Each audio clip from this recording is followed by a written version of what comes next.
আল্লাহ আমার রব, এই রবি আমার সব, দামে দামে তন মনে তারি অনুভব। তোমার দুনিয়াতে আমি যেদিকে তাকাই, অথই নিয়ামতে ডুবে আছি সবাই। পাক পাখালির গানে শুনি তসবি কালো রব, তসবি কালো রব। আল্লাহ আমার রব, এই রবি আমার সব। আসসালামু আলাইকুম প্রিয় দর্শক, আপনারা যারা দেশে আছেন প্রবাসে, সবাইকে জানাই মাহে রমজানের শুভেচ্ছা। শুরু হলো পবিত্র রমজান উপলক্ষে এনটিভি আয়োজিত এবং লাভেলো নিবেদিত লাইভ অনুষ্ঠান আপনার জিজ্ঞাসা। এই অনুষ্ঠানে আপনারা জীবন ঘনিষ্ঠ ইসলাম বিষয়ক বিভিন্ন প্রশ্ন করতে পারেন প্রাসঙ্গিক আলোচনার বিষয়েও। আমাদের আজকের প্রাসঙ্গিক আলোচনার বিষয় সাহরি ও ইফতার। আপনাদের সাথে আছি আমি জয়নুল আবেদিন আজাদ। আর আজকে আমাদের মাঝে অতিথি হিসেবে উপস্থিত আছেন বিশিষ্ট আলেম ডক্টর মোহাম্মদ মতিউল ইসলাম।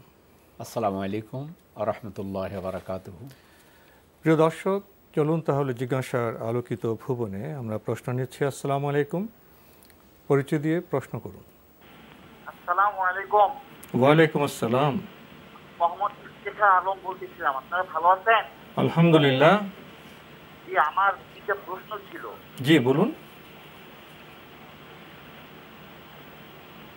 জি, জুমার নামাজ কি ফরজ না ওয়াজিব, এটা একটু জানতে চাচ্ছিলাম। জি। আমার দ্বিতীয় প্রশ্ন হচ্ছে, এশার নামাজ মূলত কয়টা পর্যন্ত থাকে? রাত্রি কয়টা পর্যন্ত থাকে? আর 12টায় আবার রাত পর্যন্ত থাকে, এটা একটু জানতে চাচ্ছি। জি। আর 3 নম্বর প্রশ্ন হচ্ছে, আমার রমজান মাসে বিবাহ করা যায়? এটা কোনো উত্তম কোনো সময় আছে? এটা বিবাহ করার উত্তম কোনো সময় থাকলে জানাতে চাই। আপনার তৃতীয় প্রশ্নটি আমাদের কাছে স্পষ্ট হয়নি, আপনি কি রিপিট করবেন? জি জি, আমি বলতে চাচ্ছিলাম রমজান মাসে বিবাহ জায়েজ আছে, আর এটা উত্তম কোন সময়, এটা একটু আমাদের কি জায়েজ আছে? বিবাহ করাটা কি জায়েজ? বিবাহ। খুব চমৎকার প্রশ্ন করেছেন, রমজানে বিবাহ। ধন্যবাদ আপনাকে। প্রথম প্রশ্ন, জুমা নামাজ কি ফরজ না ওয়াজিব?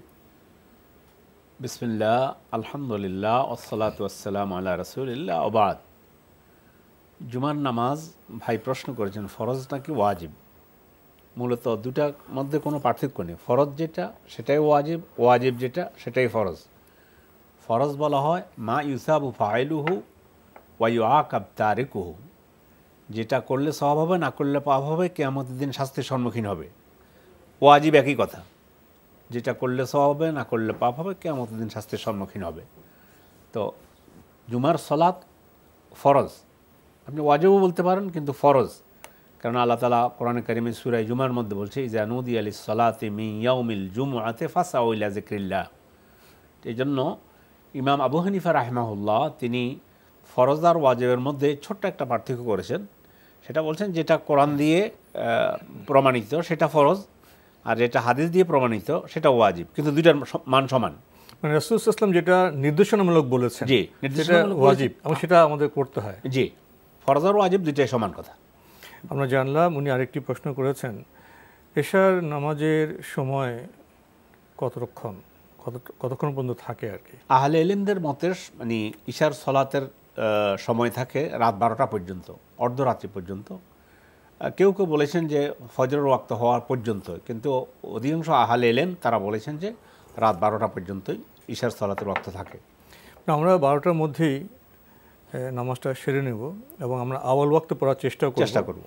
কিন্তু যদি কোনো কারণে কারো দেরি হয়ে যায়, ওই যে বলা হয় যে ফজর আগ পর্যন্ত, ওটা কোনো কারণে যদি কারো দেরি হয়ে যায় পারবে ইনশাআল্লাহ, কোনো ওজর থাকলে পড়তে পারবে ইনশাআল্লাহ।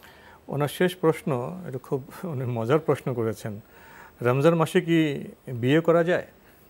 রমজান মাসে তো বিয়ে তো সারা বছরই করা যায়। রমজান মাস তো আরও বরকতময় মাস। রমজান মাসে তো যুদ্ধও করা যায়, যদি প্রয়োজন হয়। বদর যুদ্ধ হয়েছে না রমজান মাসে? হয়েছে। তো এই জন্য রমজান তো আমাদের জীবন থেকে বিচ্ছিন্ন করে। অবশ্যই রমজান মাসে তো বিয়ে করা যাবেই, এবং বরকতময় মাসে বিয়ে তো এটা হতে পারে। তবে আমাদের সোসাইটির যে অবস্থায় যেটা হয়েছে, বিয়ের সাথে একটু আনন্দ উৎসব হয়, খাওয়া দাওয়া হয়, এই জন্য রমজান মাসে ওটা হয়তো মিলানো যায় না বলে মানে ইফতারির পরে অথবা এভাবে সময়টা কম পাওয়া যায় ইত্যাদি কারণে দেখা যায় যে হয়তো বিয়ে শাদীর ডেটটা রমজানে করা না, কিন্তু রমজানে করা তো আরও উত্তম। মানে এটা তো করাই যাবে অবশ্যই, এটা ব্যবস্থাপনার বিষয়। এখন যেসব পরিবার চিন্তা করবেন যে কখন করবেন সেটা তাদের ব্যাপার। হ্যাঁ জি, আমরা টেলিফোন নিচ্ছি। আসসালামু আলাইকুম, পরিচয় দিয়ে প্রশ্ন করুন। ওয়ালাইকুম আসসালাম ওয়া রাহমাতুল্লাহ। আমি শরীয়তপুর থেকে মোহাম্মদ মুজাম্মেল খান বলতেছি। জি ভাইয়া বলুন। হ্যাঁ, আমার দুটো প্রশ্ন। আমি এখন চাকরি করি, এরকম মুন্সিগঞ্জে আমার বাসা আর কি। মুন্সিগঞ্জে আমার বাসা। আচ্ছা, আমরা আপনাকে স্পষ্ট শুনতে পাচ্ছি না, আপনি কি টেলিভিশনে ভলিউমটি কমিয়ে আরো স্পষ্ট করে প্রশ্নটি করবেন?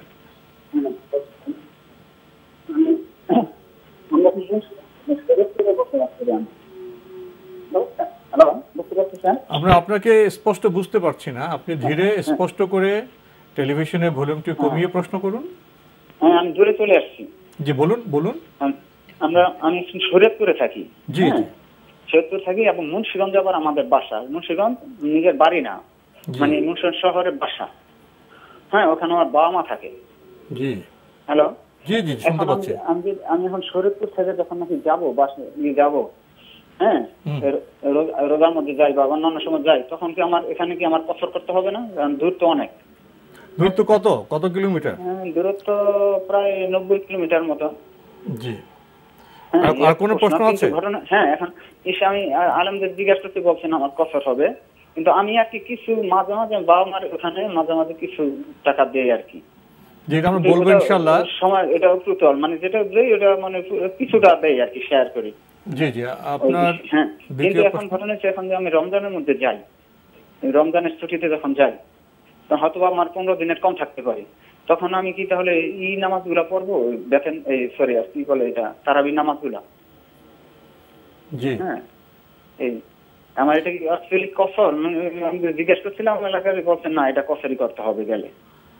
দেখুন রমজানের এইগুলো আমি রমজানের মধ্যে। জি ধন্যবাদ আপনাকে, আপনার প্রশ্নগুলো আমরা পেয়েছি। উনি বলছেন যে উনি শরীয়তপুর থেকে মুন্সিগঞ্জ যান, ওনার বিবেচনায় দূরত্ব প্রায় 90 কিলোমিটার। উনি কি কসর করবেন? জি, কসরের দূরত্ব সম্পর্কে আমাদের আলেমদের মধ্যে ওনারা বলেছেন যে কসরের দূরত্ব হচ্ছে 80-85 কিলোমিটার দূরে যদি হয় তাহলে কসরের আওতায় চলে আসবে। এতটুকু দূরত্ব যদি হয়, পথের দূরত্ব যদি 85 কিলোমিটারের মতো হয়, এজন্য আপনি আপনার বাসা থেকে যখন রওনা করে মুন্সিগঞ্জ আসবেন, আসার পথে আপনি কসর করবেন নামাজগুলো, 4 রাকাত বিশিষ্ট নামাজগুলো 2 রাকাত করে আদায় করবেন। আর রমজান মাসের রোজা রাখা এটা আপনার এখতিয়ারের রোল থাকলো, সেটা হচ্ছে আল্লাহ তাআলা কোরআন শরীফে বলেছেন, ফামান কানা মিনকুম মারিদান আও আলা সাফারিন ফাইদ্দাতুম মিন আইয়ামিন উখার। তোমাদের মধ্যে যদি কেউ অসুস্থ হয় এবং সফরে থাকে, তাহলে সে অন্য পরবর্তী সময়ে নিজের রোজা নিজে কাজা করে দিবে। এই সময় রোজা ভাঙতে পারবেন, প্রয়োজনে ভাঙতে পারবেন, কাজা করে দিবেন, পরে কাজা করে দিবেন, এবং নামাজও কসর করে আদায় করবেন। 4 রাকাত বিশিষ্ট নামাজগুলো 2 রাকাত করে আদায় করবেন। তিনি বলছেন যে কসরের প্রসঙ্গ আসে, তাহলে কি তারাবি পড়বেন? আল্লাহ রাসূল সাল্লাল্লাহু আলাইহি ওয়াসাল্লাম তিনি সফরে সুন্নত নামাজগুলো পড়তেন না, তো এই জন্য সেই হিসেবে আল্লাহ রাসূল যেহেতু পড়তেন না, সে হিসাবে তারাবি আপনার পড়া প্রয়োজন না পড়লে কোনো অসুবিধা হবে না। তবে মুসাফির ব্যক্তি যদি এমনিতেই নফল নামাজ পড়তে চায়, মন ভালো লাগছে না, আমি একটু নামাজ পড়ে নিই, বা মন চাচ্ছে মানে 2-4 রাকাত নামাজ পড়ে, পারবেন, কোনো অসুবিধা হবে না। ফলে তারাবি যদি পড়লে পড়তে পারেন, কিন্তু না পড়লে অসুবিধা হবে না।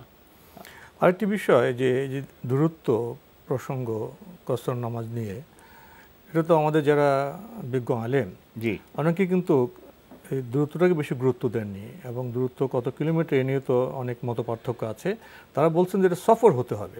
হ্যাঁ, ইমাম ইবনে তাইমিয়া মুসাফির হতে হবে। ইমাম ইবনে তাইমিয়া এই মতটাই দিয়েছেন যে যেটাকে সমাজের মানুষ সফর মনে করে, দূরত্ব যতটুকুই হোক সেটাই হলো, তখন সে মুসাফিরের আওতায় চলে আসবে। কিন্তু অধিকাংশ ওলামায়ে কেরাম বলেছেন যে না, সফরের দূরত্ব 85 কিলোমিটার ব্যাপারে অধিকাংশ আহলে ইলম এই মত ব্যক্ত করেছেন। এটা একটা মত, এবং এই মতের পক্ষেই আহলে ইলমদের সংখ্যা বেশি। আমরা জানলাম। প্রিয় দর্শক, আরেকটি টেলিফোন নিচ্ছি। আসসালামু আলাইকুম, পরিচয় দিয়ে প্রশ্ন করুন। হ্যালো, আসসালামু আলাইকুম। ওয়ালাইকুম আসসালাম, পরিচয় দিয়ে প্রশ্ন করুন। হ্যাঁ, আমি ঢাকা থেকে মিরপুর থেকে বলছি, ফৌজিয়া। জি। আমার প্রশ্ন হলো কি, আমি প্রতিদিন এশারের 4 রাকাত ফরজ পড়ি আর আসরের 4 রাকাত ফরজ পড়ি। তা এখানে কি আমার ঠিক আছে পড়াটা? আপনি আয়েশায় কোনো সুন্নত পড়েন না, আসরে কোনো সুন্নত পড়েন নাই তো? জি জি জি। আর কোনো প্রশ্ন আছে? জি না। ধন্যবাদ আপনাকে। প্রশ্ন পেয়েছেন তো? হ্যাঁ, প্রশ্ন পেয়েছি। সুন্নত পড়বেন না এটা যেন সবসময় এমনটি না হয়। সুন্নত নামাজ পড়ুন। সুন্নত পড়ার জন্য আল্লাহ রাসূল তিনি নিজে সুন্নাত নফল সালাত আদায় করতেন। আয়েশা রাদিয়াল্লাহু তাআলা আনহা রাসূলকে জিজ্ঞাসা করলেন একদিন, আল্লাহ রাসূল এত বেশি লম্বা করে নফল নামাজ সুন্নত নামাজ পড়তেন, ওনার পা ফুলে যেত। তো আয়েশা রাদিয়াল্লাহু তাআলা আনহা বললেন, ইয়া রাসূলাল্লাহ লিমা তাসনা, হে আল্লাহ রাসূল আপনি এমন করেন কেন? এভাবে অকাদ গুফিরা লাকা মা তাকাদ্দামা মিন যামবিকা ওয়া মা তাআখার, আপনার পূর্বাপর সমস্ত পাপ আল্লাহ মাফ করে দিয়েছেন, আপনি নিষ্পাপ। তখন রাসূল উত্তরে বললেন, ইয়া আয়েশা আফালা আকুনা আবদান শাকুরা, আয়েশা আমি কি আল্লাহর কৃতজ্ঞ বান্দা হব না? তো এই জন্য আল্লাহর কৃতজ্ঞতা জ্ঞাতার্থে আল্লাহর জন্য নফল নামাজ সুন্নত নামাজগুলো আমরা গুরুত্ব দিব। তবে হ্যাঁ, কোনো কারণে একদিন হয়তো আপনি পড়তে পারলেন না, গুনাহ হবে না, আপনার কোনো পাপ হবে না। তাহলে মূল বিষয়টি কি এরকম যে এশার 4 রাকাত ফরজ নামাজ পড়লে তো এশা আদা হয়ে গেল, আসরের 4 রাকাত ফরজ নামাজ পড়লে তো আসর আদায় হয়ে গেল, আমার গুনাহ হচ্ছে না।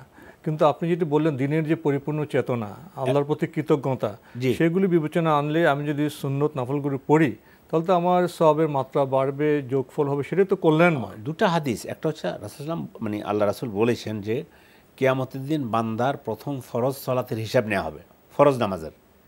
সেখানে যদি ঘাটতি হয় তখন আল্লাহ ফেরেশতাদেরকে বলবেন, দেখো তো আমার বান্দার কোনো নফল বা সুন্নত নামাজ আছে কিনা, সেটা দিয়ে ওই ঘাটতি পূরণ করা হবে।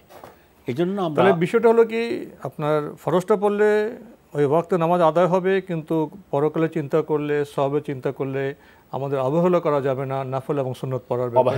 আমরা আরেকটি টেলিফোন নিচ্ছি। আসসালামু আলাইকুম, পরিচয় দিয়ে প্রশ্ন করুন। আমার নাম মোহাম্মদ আশরাফুল ইসলাম। জি, ঝিনাইদহের কালীগঞ্জ থেকে। জি ভাইয়া বলুন। আমি জানতে চাচ্ছি যে আমাদের মসজিদের ইমাম সাহেব মাগরিবের নামাজের পরে মুক্তাদিরকে নিয়ে আলাদা আরেকটা, মানে মাগরিবের নামাজের পরে আর কি, জি, আরেকটা জামাত করে। এই জামাতটা কিসের নামাজ এবং এই নামাজটা পড়া কি ঠিক না কি? ধন্যবাদ আপনাকে। প্রিয় দর্শক, আমরা এতক্ষণ দেখছিলাম এনটিভি আয়োজিত এবং লাভিল নিবেদিত অনুষ্ঠান। আপনার জিজ্ঞাসা, আমার রব, এই রবি আমার সব, আল্লাহ আমার রব, এই রবি আমার সব। আমাদের এক ভাই প্রশ্ন করেছিলেন, ওনাদের এলাকার ইমাম সাহেব মাগরিবের নামাজ পড়ার পরে আবার আলাদা করে কিছু লোককে নিয়ে আরেকটি নামাজের জামাত করেন, এটি কেমন? না, এটার সাথে ইসলামের কোনো সম্পর্ক নেই। ইসলামী বিধানে এই ধরনের কোনো সিস্টেম নেই যে মাগরিবের নামাজ পড়বেন, পড়ে আবার তিনি কিছু লোককে নিয়ে আবার জামাতে নামাজ আদায়, নতুন সংযোজন, এটাই তো বোধহয় বিদআত। এটা মান আহদাসা ফি আমরিনা হাযা মা লাইসা মিনহু ফাহুয়া রাদ্দুন, যে ব্যক্তি নতুন করে ইবাদত মনে করে আমার দিনের মধ্যে নতুন কোনো কিছু সংযোগ করবে, এটাই বেদাত বলে পরিগণিত হবে। ইবাদত কি কেউ চাইলে যোগ করতে পারে? মোটেও নয়। ইবাদত তো আল্লাহ বলতে হবে, রাসূল বলতে হবে, এবং তার পদ্ধতি রাসূল সাল্লাল্লাহু আলাইহি ওয়াসাল্লাম দেখিয়ে দেবেন। এগুলো যোগফল তো ইবাদত অবশ্যই। এবং আল্লাহ তাআলা যেদিন এই আয়াত নাজিল করলেন, আল ইয়াউমা আকমালতু লাকুম দীনাকুম ওয়া আতমামতু আলাইকুম নি'মাতি, আজ আপনার উপরে দিনকে পরিপূর্ণ করে দিলাম। ফলে কিয়ামত পর্যন্ত, যেদিন আল্লাহ রাসূল আরাফাতে ছিলেন, আরাফাতে আয়াত নাজিল হলো, সেদিন বলছে দিনকে পরিপূর্ণ করে দেওয়া হয়েছে। এরপরে দিনের মধ্যে চুল পরিমাণ কোনো কিছু ইবাদত মনে করে সংযোগ করতে পারবে না, বাড়ানো যাবেই না, কমানো যাবে না। না, আমরা জানলাম। প্রিয় দর্শক, আমরা আরেকটি টেলিফোন নিচ্ছি। আসসালামু আলাইকুম, পরিচয় দিয়ে প্রশ্ন করুন। ওয়ালাইকুম সালাম, আমি নাজমুল সাদাত বলছি, চাঁপাইনবাবগঞ্জ থেকে। জি ভাইয়া বলুন। আমার প্রথম প্রশ্ন হলো, কোরআন শরীফের কোনো সূরা যদি মুখস্থ করে ভুলে যায় তাহলে এটাতে কি কোনো সমস্যা আছে? আচ্ছা, আর একটা প্রশ্ন হলো যে সকাল সন্ধ্যার যে জিকিরগুলোর কথা বলা হয়েছে এটা কোন সময় থেকে কোন সময়ে করতে হবে? জি ধন্যবাদ আপনাকে। উনি বলছেন যে পবিত্র কোরআনের কোনো সূরা মুখস্থ করলেন আবার ভুলে গেলেন, এতে কোনো সমস্যা আছে? সমস্যা আছে, এটা ব্যাপারে শাস্তির কথা বর্ণনা করা হয়েছে এবং এটা ঠিক নয়। যে যতটুকু মুখস্থ করেছেন ততটুকু মুখস্থ রাখার চেষ্টা করবেন, মানে অন্ততপক্ষে বেশি না হলেও যেটুকু মুখস্থ করা হয়েছে সেটুকু মুখস্থ রাখার চেষ্টা। ভুলে যাওয়া মানে কি? কোরআন চর্চা অবহেলা তো এই অবহেলা করা যাবে না কোরআনের প্রতি। জি, আমরা এত জায়গায় ভুল জায়গায় কত সময় ব্যয় করি, জি। আর পবিত্র কোরআন চর্চায় কি আমরা ন্যূনতম সময় ব্যয় করব না? অবশ্যই। কোরআন শরীফে আল্লাহ তাআলা বলছেন, আল্লাযীনা আতাইনাহুমুল কিতাবা ইয়াতলুনাহু হাক্কা তিলাওয়াতিহি উলাইকা ইউমিনুনা বিহি। আমি এই কিতাব যাদেরকে দিয়েছি তারা এই কিতাব তিলাওয়াত করার মতো তিলাওয়াত করে এবং তারাই মুমিন, এই কিতাবের উপর তারাই ঈমান এনেছে। এই জন্য যেটা আমরা পড়বো সেটা মুখস্থ রাখার চেষ্টা করব। জি। উনি আরেকটি গুরুত্বপূর্ণ প্রশ্ন করেছেন সকাল সন্ধ্যার জিকির প্রসঙ্গে। জি, সকাল সন্ধ্যার জিকিরগুলো আপনি যখন সকালে উপনীত হবেন তখন সকালের জিকিরগুলো করবেন। যখন সূর্য অস্ত যাবে যেমন তখন মানে সন্ধ্যার জিকিরগুলো করবেন। হেসনুল মুসলিম একটা বই পাবেন, এই বইটা থেকে মানে সুন্দর করে দোয়াগুলো, সহি দোয়াগুলো আনা হয়েছে। ওই বইয়ের মধ্যে সকাল সন্ধ্যার দোয়াগুলো আছে, আমরা দেখে নেব সেখান থেকে। আমরা একটি টেলিফোন নিচ্ছি। আসসালামু আলাইকুম। দর্শক, পরিচয় দিয়ে প্রশ্ন করুন। হ্যালো, আসসালামু আলাইকুম রহমতুল্লাহ। ওয়ালাইকুম আসসালাম ওয়া রাহমাতুল্লাহ। আমার প্রশ্ন হলো যে কসরের নামাজ, আমার দেশের বাড়ি হলো কুমিল্লা, আমি ঢাকাতে থাকি। এখন আমি বছরে একবার বা দুইবার যাই দেশে। এখন আমি ওই দেশে যাইলে কি কসর নামাজ পড়া যাবে? মানে একদিন বা দুদিন থাকি আমি দেশে। জি, ধন্যবাদ আপনাকে। জি, হ্যাঁ, আপনি গ্রামে কুমিল্লাতে আপনার বাড়িতে আপনি মুকিম, ঢাকাতে যখন সফরের উদ্দেশ্যে বের হবেন, ঢাকাতে আপনার অফিস অথবা ঢাকাতে আপনার বাসা আছে, ঢাকায়ও থাকেন, আবার আপনার নিজের বাড়ি হলো কুমিল্লাতে। আপনি কুমিল্লা থেকে রওনা হলে, যেহেতু ঢাকা থেকে কুমিল্লার দূরত্ব কসরের দূরত্ব, এই জন্য মাঝখানে আপনার ঢাকার বাসায় পৌঁছার আগে যে সমস্ত নামাজগুলো আপনার সামনে আসবে, ঈশা হোক, মাগরিব হোক, মাগরিবে তো কসর নেই, জহুর আসর যেটাই আসুক, আপনি পথে কসর মানে 4 রাকাত বিশিষ্ট নামাজগুলো আদায় করবেন। যখন আপনি ঢাকার বাসায় পৌঁছে যাবেন, যেহেতু এখানেও আপনি আপনার সন্তানদেরকে নিয়ে, আপনার ধরে নিলাম আপনার এখানে চাকরি করেন অথবা ব্যবসা আছে, পাশাপাশি মহল্লা পৌঁছে গেলে হবে, মহল্লা পৌঁছে গেলে আপনি আবার এখানে নামাজ পুরো আদায় করবেন।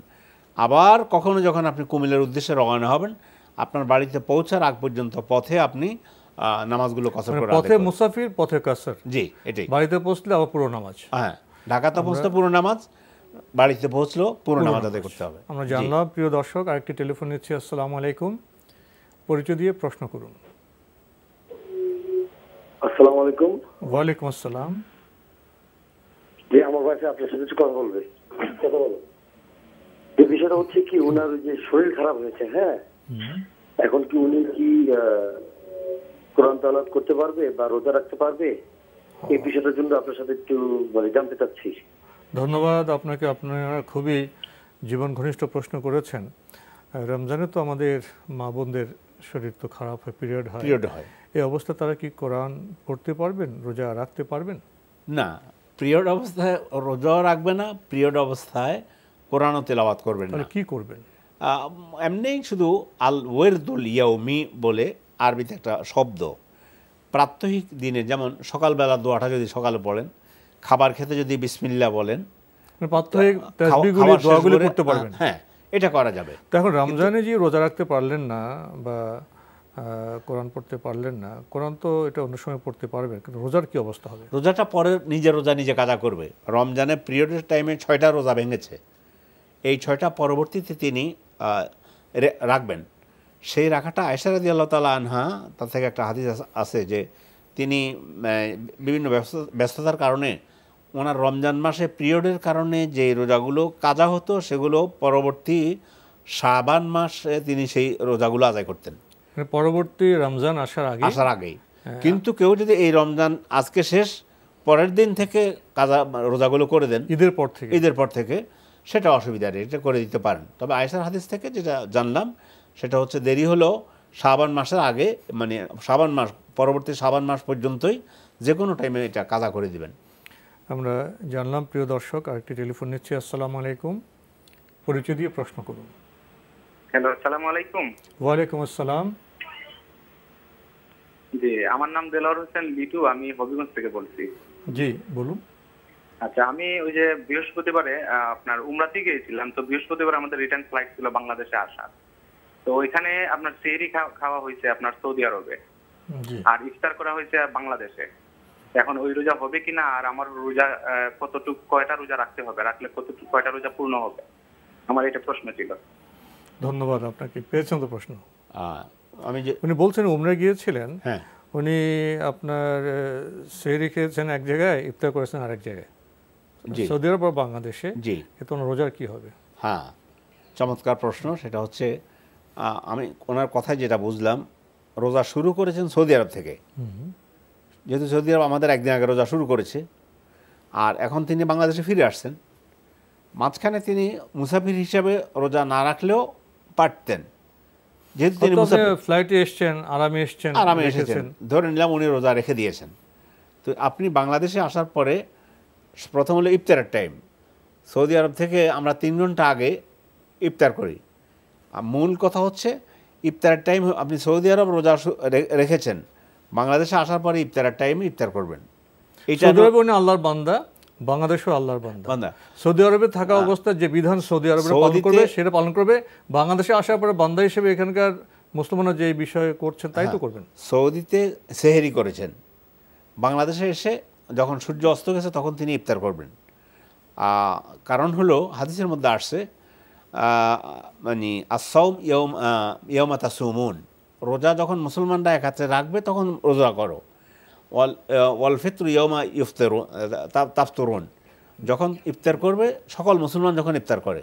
ফলে আপনি ঘড়ির হিসাবে 14 ঘন্টা 15 ঘন্টা এত মিনিট পার হওয়ার পরে আপনি, সূর্য এখনও অস্ত যায়নি, রোজা এখানে বাংলাদেশে এসে আপনি ইফতার করতে পারবেন না, সূর্য অস্ত যাওয়া লাগবে।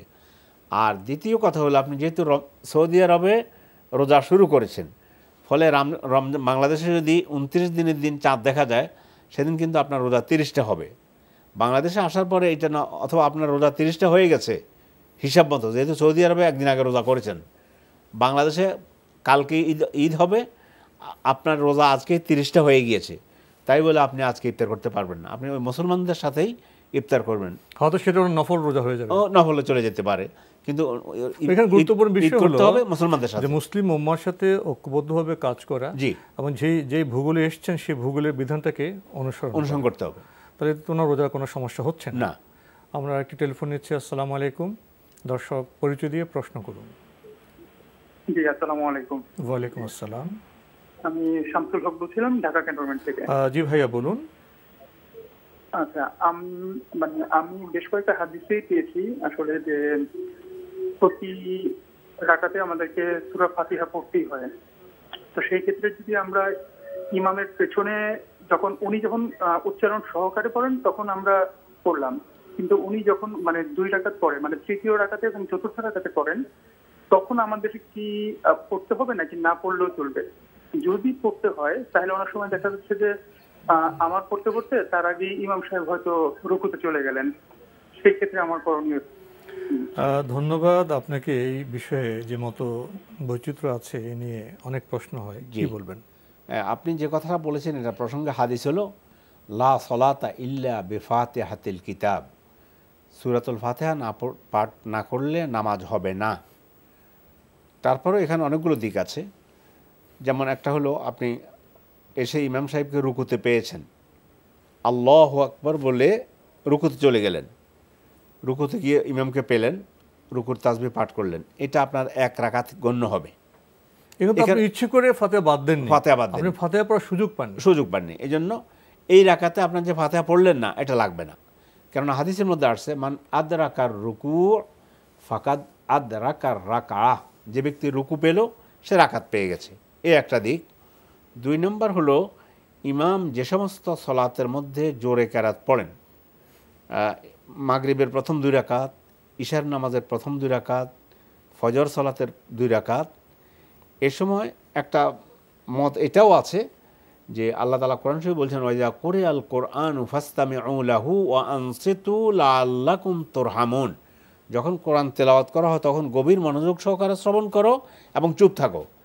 এই আয়াত দিয়ে ওলামায়ে কেরাম দলিল দিয়েছেন যে যে সমস্ত নামাজের মধ্যে ইমাম জোরে কেরাত পড়বে সে সমস্ত ওই জোরে যে সমস্ত কেরাত পড়বে রাকাতে সেগুলোর মধ্যে সূরা ফাতিহা পড়া লাগবে না, শুনলেই হবে। এই মতটা ইমাম ইবনে তাইমিয়া তিনি গ্রহণ করেছেন।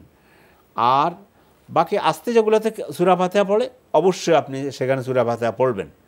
বাকি থাকলো এখন যদি আপনি মনে করেন যে যেহেতু রাসূল বলছে সূরাতুল ফাতিহা না পড়লে নামাজ হবে না, সেহেতু ইমামের সাথে যদি ইমাম যে সমস্ত রাকাতে জোরে কেরাত পড়ে সেগুলোর সাথে যখন সূরা ফাতিহা পড়বে তখন যেমন ইমাম বলল আলহামদুলিল্লাহি রাব্বিল আলামিন, আপনিও শর্টকাট করে আলহামদুলিল্লাহি রাব্বিল আলামিন পড়ে অনুসরণ করলেন, মনে মনে পড়লেন, এটাই হয়ে যাবে ইনশাআল্লাহ।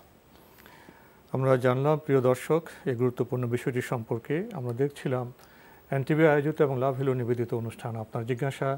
আমার রব এই রবি আমার সব, আল্লাহ আমার রব এই রবি আমার সব। আমরা প্রশ্ন নিচ্ছি। আসসালামু আলাইকুম, পরিচয় দিয়ে প্রশ্ন করুন। হ্যালো, আমার নাম তুহিন চৌধুরী। জি, আমি দুইটা প্রশ্ন ছিল আমার। জি, একটা রোজা রেখে ডায়াবেটিস পরীক্ষা করা যায় কিনা একটু বলবেন, আর রোজা রেখে ইনসুলিন নেওয়া যায় কিনা সেটা বলবেন। এই দুইটা প্রশ্ন আমার। ধন্যবাদ আপনাকে। জি, পেয়েছেন তো প্রশ্ন? জি, এটা হলো রোজা রেখে ডায়াবেটিস পরীক্ষা করা যায় কিনা, ইনহেলার নেওয়া যায় কিনা। হ্যাঁ, দুটাই আলহামদুলিল্লাহ। রোজা রেখে ডায়াবেটিস পরীক্ষা করা যাবে, কোনো অসুবিধা হবে না। এবং রোজা রেখে ইনসুলিন অথবা ইনহেলার নেয়া আহলে ইলমদের মধ্যে পৃথিবীর সবচেয়ে বড় বড় স্কলার যারা আছেন সকলেই একমত পোষণ করেছেন যে রোজা রেখে ইনসুলিন নিলে নেওয়া যাবে, ইনহেলারও নেওয়া যাবে। এটা কোনো খাদ্য নয়, এটা কোনো খাদ্য নয়, এটা খাওয়ার কোনো কাজ দিচ্ছে না। এই জন্য ইসলামটা সহজ। আল্লাহ তাআলা আমাদের জন্য আমাদের দিনের যে বৈশিষ্ট্য তার মধ্যে একটা বৈশিষ্ট্য হচ্ছে এই দিনটা পালন করা খুবই সহজ। এই জন্য আপনি ডায়াবেটিস পরীক্ষা করা যাবে, ইনসুলিন নেওয়া যাবে, ইনহেলার নেওয়া যাবে। জি, আমরা খুবই গুরুত্বপূর্ণ বিষয়ে জানলাম। প্রিয় দর্শক, আরেকটি টেলিফোন নিচ্ছি। আসসালামু আলাইকুম, পরিচয় দিয়ে প্রশ্ন করুন। স্যার, আমি দুটো প্রশ্ন ছিল আমার। একটা প্রশ্ন হচ্ছে আমি আহলে হাদিসে বেতের নামাজ পড়ি, এই নামাজটা কি আমাদের হচ্ছে কিনা, বা আমাদের মসজিদের ইমাম সাহেব হানাফি মাযহাবে উনি বলে যে আহলে হাদিসে বেতের নামাজ পড়লে নামাজ হয় না, বা আমি নাভির উপরে হাত বাঁধি, এটা কি ঠিক আছে কিনা একটু জানতে চাচ্ছিলাম আমি। ভাইয়া, এই প্রশ্নগুলো তো অনেকদিন ধরে আমরা পাচ্ছি যে মাযহাব বিষয়ে এখানে গবেষণা হয়, সেখানে কিছু মত পার্থক্য হয়। তো মত পার্থক্য তো হয়ে আসছে, হবে, জি, নামাজ হবে কিনা এই প্রশ্ন কেন আসে? আপনি আহলে হাদিসের নামাজ পড়ছেন না, আপনি বলছেন রাসূলের নির্দেশিত পথে সালাত আদায় করতেছেন। রাসূল সাল্লাল্লাহু আলাইহি ওয়াসাল্লাম বলেছেন সল্লু কামা রাআইতুমুনি উসাল্লি, আমাকে যেভাবে নামাজ পড়তে দেখো সেভাবেই তোমরা সালাত আদায় করো। আপনি আহলে হাদিসের নামাজ পড়ছেন না, আপনি পড়ছেন আল্লাহ এবং আল্লাহর রাসূল যে পথ বলে দিয়েছেন সেই পথ অনুযায়ী সালাত আদায় করতেছেন। আহলে হাদিস এটা প্রমাণ করে বিধায় আপনি এক রাকাত দিয়ে সালাতকে বেজল করতেছেন। হাদিসটা পড়ে আপনাকে শোনাচ্ছি। রাসূল সাল্লাল্লাহু আলাইহি ওয়াসাল্লাম বলেছেন সালাতুল লাইলি মাসনা মাসনা ফাইজা খাশিয়া আহাদুকুম আস-সুবহা ফায়ুতিরুহা বিরাকা, রাতের নামাজ দুই রাকাত করে যাই পড়বে, 8, 12, 14, 16, 20 যাই পড়ুক, তারপরে এক রাকাত দিয়ে নামাজকে বেজোড় করে দিতে বলা হয়েছে। আবার বেতের শব্দের অর্থ হচ্ছে বেজোড়, 3ও বেজোড়। রাসূল সাল্লাল্লাহু আলাইহি ওয়াসাল্লাম কখনো কখনো 3ও পড়েছেন। 3 রাকাত পড়তে গিয়ে প্রথম রাকাতে সূরা আল আলা, দ্বিতীয় রাকাতে সূরা আল কাফিরুন, তৃতীয় রাকাতে সূরা ইখলাস পড়েছেন। তো সেটা যেটা করেছেন তিনি মাগরিবের সালাতের মতো তৃতীয় রাকাতে না বসে, দ্বিতীয় রাকাতে না বসে সরাসরি তৃতীয় রাকাত পড়েছেন। 3টি রাকাত কন্টিনিউ করেছেন, বসেননি কোথাও, বসেন নেই। এভাবে 5 রাকাতও আদায় করেছেন, শুধু শেষ রাকাতে বসেছেন। তো এটা আপনি রাসূলের সুন্নাহ অনুসরণ করে আদায় করছেন। এই জন্য আমাদের কোনো বন্ধু যদি বলে যে হবে না, তাহলে আপনি বুখারী শরীফের হাদিস সেটা নিয়ে ওনাকে উপস্থাপন দেখাতে পারেন যে আল্লাহ রাসূল এভাবে পড়েছে, এই জন্য আপনি আপনার নামাজটা কোরআন সুন্নাহ অনুযায়ী ঠিক হচ্ছে, অসুবিধা নেই, আপনি আপনারা এভাবেই ভিতরে সালাত আদায় করুন, ইনশাআল্লাহ আল্লাহর নিকট যাজা পেয়ে আপনি ধন্য হবেন। জি, হাত বাঁধা প্রসঙ্গে, বুকে হাত বাঁধা প্রসঙ্গে এ সম্পর্কে 3টা বিষয়। একটা হলো ইমাম আবু হানিফা রাহমাহুল্লাহ তিনি বলেছেন নাবের নিচে হাত বাঁধার জন্য, সেখানেও কিছু দলিল আছে, একবারে দলিল নেই বিষয়টি এমন না। ইমাম মুসলিম রাহমাহুল্লাহ তিনি বলেছেন নাভির উপরে বুকের নিচে, মানে এই জায়গায় হাত বাঁধার জন্য বলেছেন ইমাম মুসলিম রাহমাহুল্লাহ, মুসলিম শরীফের মধ্যে এই হাদিসটা এসেছেন। আর অন্যান্য আহলে ইলম বলেছে বুকের উপরে হাত বাঁধার ব্যাপারে। তো এ ব্যাপারেও সহি দলিল রয়েছে বুকের উপরে হাত বাঁধার ব্যাপারে। তো এই জন্য এটা মুস্তাহাব। ইমাম মালিক তো বলেছেন হাত না বেঁধে যদি ছেড়ে দেয় এভাবে নিচের দিকে তাহলে নামাজের কোনো ক্ষতি হবে না। ফলে আমরা আমল করি। আমি বলেছি যে বুকের উপরে হাত বাঁধার সহি দলিল রয়েছে, বুকের নিচে পেটের উপরে বা নাভির উপরে, এটাও মুসলিম শরীফের হাদিস। আর নাভির নিচে বাঁধলেও সে ব্যাপারেও কিছু দলিল আছে। এখন আপনি যেটাই আমল করেন, অন্য ভাইকে আমরা মানে এ ব্যাপারে কোনো কটাক্ষ করব না। আমরা মানে হাদিসের উপর আমল করতে গিয়ে আবার নিজেদের মধ্যে ক্লেশ সৃষ্টি করে, একজন একজনকে দুশ্মন মনে করে যে, এবং অনেক মসজিদের কথা শুনেছি ইমাম বলে দিয়েছেন যে বুকের উপরে যারা হাত বাঁধে তারা আমাদের মসজিদে নামাজ পড়বেন না। তার মানে রাসূল সাল্লাল্লাহু আলাইহি ওয়াসাল্লাম যদি আজ থাকতেন ওনাকে এই মসজিদে নামাজ পড়ার জন্য খতিব সাহেব অনুমতি দিতেন না। আল্লাহ রাসূল বুকের উপর হাত বেঁধেছেন, সহিহ হাদিস দ্বারা প্রমাণিত। বুখারী শরীফে যেটা আসছে যে হাত এমনভাবে রাখবে বাম হাতের উপরে জেরা বলা হয়, এখান থেকে এটাকে জেরার উপরে হাত রাখবে। তো এটার উপর যদি হাত রাখতে থাকে তাহলে কোনো অবস্থায় নিচের দিকে নেওয়ার সুযোগ নেই। তারপরেও যে সমস্ত আহলে ইলম বলেছেন যে নাবের নিচে হাত বাঁধার ব্যাপারে, সেখানে দু একটা দলিল আছে, যেটাই করেন ইনশাআল্লাহ অসুবিধা নেই, মুস্তাহাব কাজ, কিন্তু কাদা ছড়াছড়ি করব না। আমাদের বিনীত অনুরোধ আপনাদের সকলের নিকট, দর্শকদের নিকট। এই বিষয়ের মধ্যে আরেকটু কথা বলা প্রয়োজন, কিন্তু সালাত একটি খুবই গুরুত্বপূর্ণ ইবাদত। জি, সালাত না পড়লে তো মুসলিম থাকাই যায় না। জি, অথচ সালাতে কিছু বিষয় নিয়ে আমাদের সমাজে যে অযথা বিতর্ক হচ্ছে, বিষয়টি স্পষ্ট করা প্রয়োজন। আমরা কি করে বলতে পারি যে নামাজ হবে না দলিল ছাড়া? নামাজ ভঙ্গের কারণ তো এগুলো নয়, হাত কি বুকে বাঁধলাম, উপরে বাঁধলাম, নিচে বাঁধলাম, রাফেদিন করলাম কি করলাম না, এর মাধ্যমে তো নামাজ বিনষ্ট হয়ে যায় না। এই মুস্তাহাব বিষয়গুলো যে আমরা শুদ্ধভাবে করতে পারি হয়তো ফজিলত বেশি পাবো, আলহামদুলিল্লাহ। এই যে বৈচিত্র্য আছে, আমরা কেন এই বৈচিত্র্যকে উপলব্ধি করি না? যখন আমরা এই মুস্তাহাব বিষয়ে একটি মতকে প্রাধান্য দিতে গিয়ে অন্য মতকে তিরস্কার করি, তখন তো আমরা ভুল কাজটি করি। ইসলামের গবেষণার কারণে আপনার ইখতিলাফ, মত পার্থক্য, মত বৈচিত্র্য তো এটা অ্যালাউড, অবশ্যই এটা অনুমোদিত, কিন্তু ইফতিরাক, এই বিচ্ছিন্ন হয়ে যাওয়া, পার্থক্য হয়ে যাওয়া, শত্রু মনে করা, এটা নিষিদ্ধ বিষয়, সম্পূর্ণ হারাম। এই মৌলিক বিষয়টি উপলব্ধি করতে পারলে আমরা তো দেখি পবিত্র মক্কায় মদিনায় সব মাযহাবের লোক নামাজ পড়ছেন, কেউ এখানে বুকে হাত বাঁধছেন, কেউ নাভিতে বাঁধছেন, মালিক মাযহাবের লোকরা হাত ছেড়ে দিচ্ছেন, সেখানে কে কাউকে তো তিরস্কার করছেন না, কথা বলছেন না। এই যে ইসলামের বৈচিত্র্যের সৌন্দর্য, এই যে বৈচিত্র্যের ঐক্য, এটা বোধহয় আমাদের উপলব্ধি করতে হবে। এটাই চমৎকার কথা বলেছেন। আমরা কাদা ছড়াছড়ি করব না। অনেক সময় দেখা যায় জিন্দিগিতে এক ওয়াক্ত নামাজও পড়ে নাই, তাকে নিয়ে এসে ওই যে বুকের উপরে হাত কেন বাঁধে তাদেরকে মসজিদ থেকে তাড়াইতে হবে, বৈঠকে বসে। এখানে তো মুসলিম উম্মার যে ঐক্য চেতনা নেই, এখানে তো ইসলামের সৌন্দর্যবোধ নেই, এখানে অহংবোধ আছে। অহংবোধ তো ইসলামের পরিত্যাজ্য, অবশ্যই। আমরা জানলাম। প্রিয় দর্শক, আমরা আরেকটি টেলিফোন নিচ্ছি। আসসালামু আলাইকুম, পরিচয় দিয়ে প্রশ্ন করুন। জি বলুন। জি, আমার একটা প্রশ্ন, আমি কুড়িগ্রাম থেকে বলছিলাম, মোহাম্মদ আব্দুল সালাম। জি ভাইয়া বলুন। আমি একটা প্রশ্ন করতে চাচ্ছি, সেই প্রশ্নটা হচ্ছে আমি একজন ডায়াবেটিসের রোগী। আমার 15 সালে থেকে ডায়াবেটিস শুরু হয়। তো আমি ছোটবেলা থেকে রোজা করে আসতেছি। 10 বছর বয়স থেকে আমি প্রতি বছরে রমজান মাসে রোজা রাখি। তো এবারে ডাক্তার মহোদয় বলছে যে আপনার যেহেতু ডায়াবেটিস, তো আপনার রোজা না রাখাই ভালো হবে। তো আসলে আমি যেহেতু রোজা ফরজ আল্লাহ তাআলা করেছে, সেক্ষেত্রে আমি কোনটা সিদ্ধান্ত নেব? ধন্যবাদ আপনাকে। চমৎকার কথা বলেছেন। এটা গোটা উম্মতের সাথে সম্পৃক্ত। আপনি আসলে আমাদের যে বন্ধু বলেছেন, ডাক্তার বন্ধু বলছেন যে আপনার ডায়াবেটিসের কারণে রোজা রাখবেন না, এটা আসলে ঠিক নয়। হ্যাঁ, আপনি ডায়াবেটিস রোগী, আপনি ইনসুলিন নিতে পারবেন কিনা আমরা একটু আগে আলোচনা করেছি।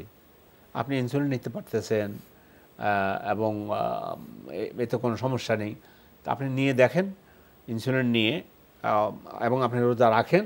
যদি আপনি সমস্যা দেখেন যে না আসলে এমন কষ্ট হচ্ছে যে আমার জীবনের উপর হুমকি আসতেছে, তাহলে তো আল্লাহ তাআলা ব্যতিক্রম বিষয়।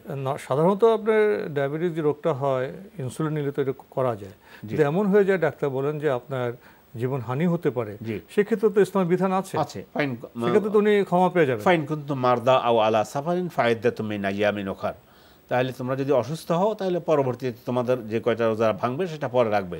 আর পরে রাখা যে অবস্থা না থাকে তাহলে তো ফিদিয়ার ব্যবস্থা আছে। ফিদিয়ার ব্যবস্থা আছে, একটি রোজার পরিবর্তে একজন মিসকিনকে একবেলা খাওয়াবেন। জি, সেটা হচ্ছে তখন মানে এই অসুখের কারণে আর কোনোদিন ভালো হবে না, তার মধ্যে বার্ধক্যজনিত বিষয়টা চলে আসবে, বয়োবৃদ্ধ হয়ে গিয়েছে, উনি তো আর কখনো যৌবনে ফিরে আসবেন না।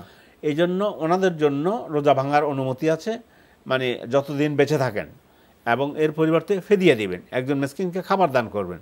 এখন আপনি রোজা রেখে দেখেন, যদি আপনার কষ্ট না হয়, কোনো কিছু না হয়, তাহলে ডাক্তার সাহেব যেটা বলেছেন সেটা তো আপনি আমল করবেন না। আপনি আমল করবেন, রোজার ভিতরে ইনসুলিন নিতে পারেন, সব কিছু করে যদি আপনি রোজা রাখতে পারবেন বলে মনে করেন, রোজা রাখেন।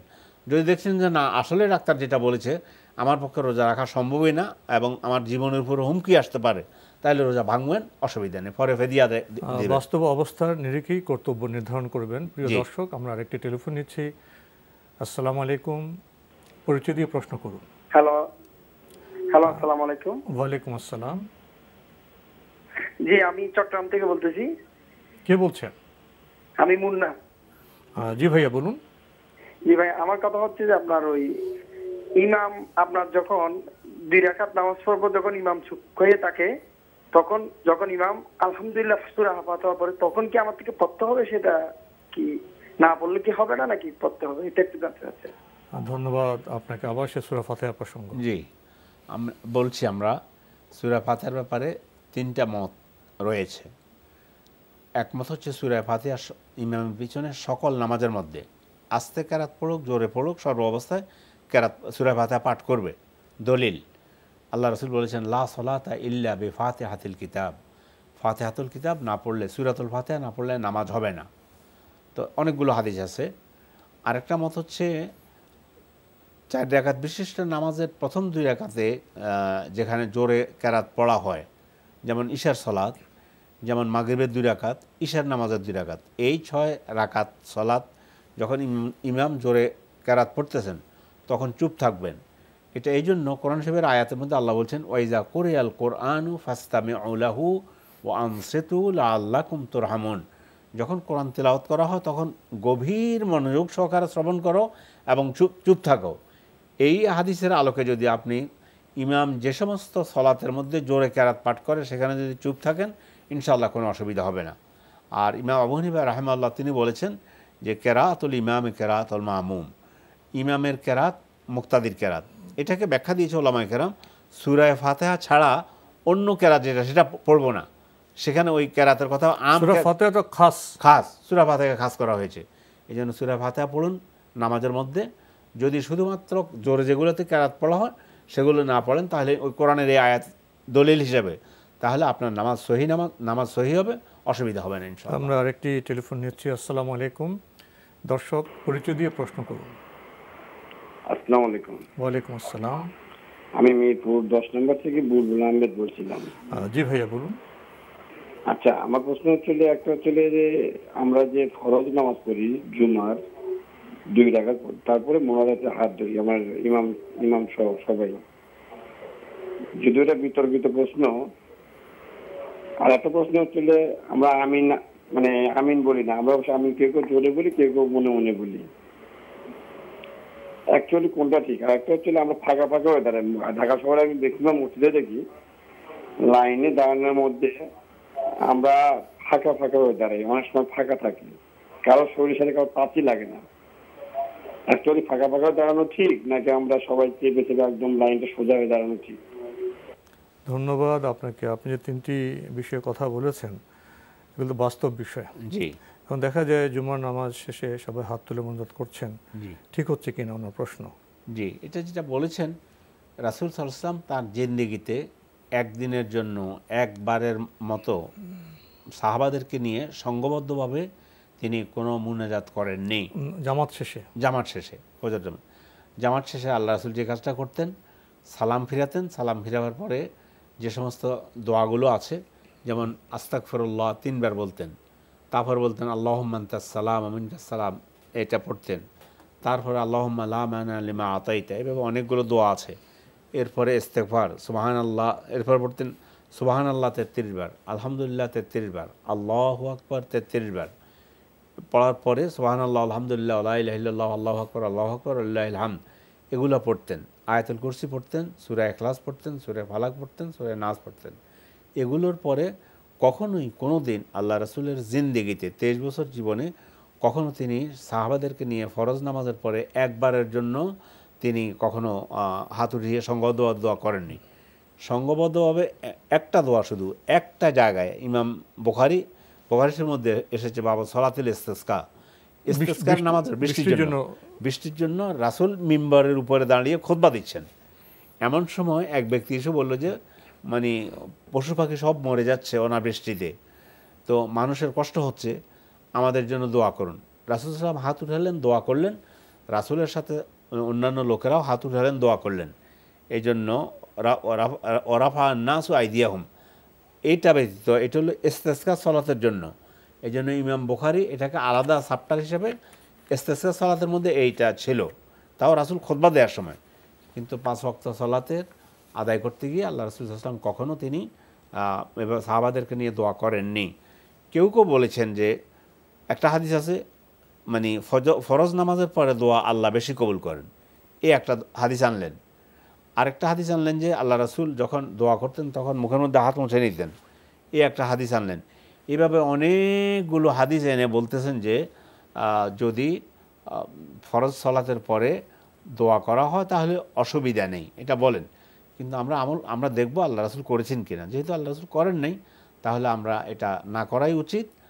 আল্লাহ রাসূল সাল্লাল্লাহু আলাইহি ওয়াসাল্লামকে এই আয়াতটা সকল মুমিনের জানা থাকা উচিত, আল ইয়াউমা আকমালতু লাকুম দীনাকুম, আজ দিন পরিপূর্ণ করে দিয়েছি। আর হাদিস বললে তো হবে না, সেটা জয়ীফ হাদিস না হাসান হাদিস জানতে হবে, তো ওগুলো জানতে হবে। এই জন্য সংঘবদ্ধভাবে আপনার সাথে ইমামের সম্পর্ক হচ্ছে আল্লাহু আকবার থেকে শুরু করে আসসালামু আলাইকুম ওয়া রাহমাতুল্লাহ, আসসালামু আলাইকুম। এখানে আমরা আর বেশি কথা বলতে পারছি না, অনুষ্ঠান শেষের দিকে। মানুষ তো বান্দা তো দোয়া করবে, মুনাজাত করবে আল্লাহর কাছে। আমরা কি পুরো নামাজটার মধ্যে দোয়া করছি না? সূরা ফাতিহা দোয়া করছি না, সেখানে দোয়া করতেছি, আমরা তো অনেক জায়গায় দোয়া করছি, সেজদা দোয়া করছি। এই নামাজ সম্পর্কে বোধহয় আমাদের পরিপূর্ণ ধারণা না থাকার কারণে নামাজ শেষ করে আমরা আবার সম্মিলিত দোয়া করতে চাই। আমরা শেষের দিকে উনি আরো প্রশ্ন করেছেন আমিন জোরে বলা আস্তে বলা নিয়ে। জি, আমিন জোরে বলার ব্যাপারে হাদিসে আসছে, অনেকগুলো হাদিসে এসেছে। তার মধ্যে মান ওয়াফাকা তামিনুহু তামিনাল মালাইকা গুফিরা লাহু মা তাকাদ্দামা মিন যামবি, যার আমিন বলা ফেরেশতার আমিন বলার সাথে এক হয়ে যাবে, আল্লাহ তার পূর্বের সব পাপ মাফ করে দিবেন। এটা একটা হাদিসে এসেছে। যদিও কেউ বলেন যে এই হাদিসে আমিন জোরে পড়ার কোনো বিধান নেই, শব্দগুলো এটা মিন করে না। অন্যান্য হাদিসের মধ্যে আসছে মাদ্দা সাউতাহু, আল্লাহ রাসূল লম্বা করে আমিন বলার জন্য লম্বা করে তিনি বলতেন। কোনো বর্ণনা এসেছে সাহাবায়ে কেরাম এভাবে আমিন বলতেন, মসজিদে গুম গুম করে একটা শব্দ হতো। লম্বা করে বলেছেন, এটা আমি না শুনলে আমি কীভাবে ধারণা করবো লম্বা করে বলেছেন না শর্ট করে বলেছেন? এই জন্য এখন ফিতনা যাতে সৃষ্টি না হয়, মসজিদে আপনি গিয়েছেন, আপনি একা আমিন বলতেছেন জোরে, এবং আপনাকে আমাদের সময় আজকে আর অনুমোদন দিচ্ছে না, তাহলে জোরে আমিন বলা যাবে। আপনার বক্তব্য এবং দলিলে এটা উপলব্ধি করা যাচ্ছে। আর যে কাতারে ফাঁক রাখার একটু ঠিক হচ্ছে না, কাতারে ফাঁকের ব্যাপারে বলছে সাদ্দুল খালাল, তোমরা ফাঁকা জায়গা বন্ধ করে যাও, পায়ের সাথে পা লাগিয়ে, সেটাই ভালো হবে যে ফাঁকা রাখা যাবে না। সময়ের কারণে আমরা ব্যাখ্যায় যেতে পারছি না, এখানে শেষ করতে হচ্ছে। আপনাকে অনেক ধন্যবাদ। ধন্যবাদ আপনাকেও। প্রিয় দর্শক, আমরা এতক্ষণ দেখছিলাম এনটিভি আয়োজিত এবং লাভ হইল নিবেদিত অনুষ্ঠান আপনার জিজ্ঞাসা। আমাদের অনুষ্ঠান আপনারা এনটিভি অনলাইনেও দেখতে পারবেন, ভিজিট করুন www.ntvbd.com। এছাড়া ইউটিউবে এবং আমাদের ভেরিফাইড ফেসবুক পেজেও অনুষ্ঠান দেখতে পারবেন। প্রিয় দর্শক, আজকে শেষের যে প্রশ্ন, সেখানে কিছু বিষয় এসছে, যেসব বিষয়ে গবেষণার পার্থক্যে কিছু মত বৈচিত্র্য আছে। মত বৈচিত্র্য থাকলে আমার মতের সাথে ভিন্ন মত লক্ষ্য করলে আমরা কেন ক্ষুব্ধ হব? আমরা বিবেচনা করব যে কোন মতটি শুদ্ধ। আর যেগুলো মুস্তাহাব বিষয়, যেগুলো ফরজ ওয়াজিব নয়, সেখানে আমরা মানুষকে তার জ্ঞানের উপর ছেড়ে দিব। যিনি যতটা জানবেন ততটা আমল করবেন, তবে দায়িত্ব হিসেবে আমি শুদ্ধ বিষয়টা পৌঁছে দিতে পারি। আসলে এভাবে আমরা সমন্বয়ের মাধ্যমে, ধৈর্যের মাধ্যমে সেই জ্ঞানের পথে অগ্রসর হই। প্রিয় দর্শক, মহান আল্লাহ আমাদের সবাইকে নিরাপদে রাখুন শান্তিতে। আসসালামু আলাইকুম। আল্লাহ আমার রব, এই রবি আমার সব, দামে দামে তুন মনে তারি অনুভব। আল্লাহ আমার রব, এই রবি আমার সব।